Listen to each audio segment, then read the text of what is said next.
Life in the forest. There are many kinds of animals that live in the forest, such as mice, rabbits, squirrels, owls, and hawks. Animals in the forest depend upon one another for food. Many small forest animals, such as mice, eat green plants for food, and then they themselves are eaten by larger animals. This is called a food chain. A food chain begins with the sun.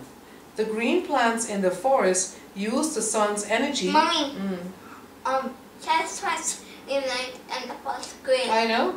So that's why you know some stuff about this. A food chain begins with the sun. The green plants in the forest use the sun's energy to make food for themselves. This process or action is called photosynthesis. Forest plants produce flowers and seeds that are eaten by mice and other animals. The mice get their energy from the plants, and the mice become food for a larger animal such as the hunting hawk. So the energy from the sun passes from the plants to the mice to the hawk. A break in any link of this food chain means that some animal may not have enough food to survive. Okay, so I'm going to ask you a couple of questions, Reina, based on what we read, and to see if you understand what it was all about. Okay. Okay. Okay, Karina, just name two kinds of animals that live in the forest. Mice and rabbits. Okay. And do these animals depend upon one another for food? Yeah. Don't shake your head, just say yes. Okay. Okay, what do these forest animals eat in order to survive? They eat green plants. That's right, they eat green plants for food. Okay, and when we're talking about the food chain,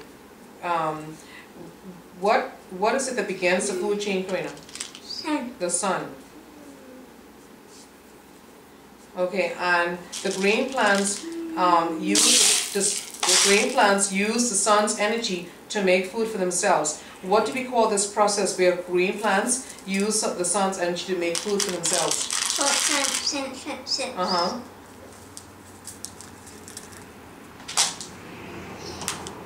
Okay, and we did say that the mice get their energy from the plants which they eat, and then the mice are eaten by which larger animal in the forest? Hawk. A hawk, yeah.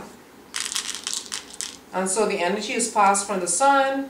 Okay, the energy from the sun is passed from the plants to the mice to the hawk, and so that's why we call this a food chain, because it's moving from one thing to the next, from the plant to the mice to the what? Sun. From the plants to the mice to the Hawk. Okay. Okay.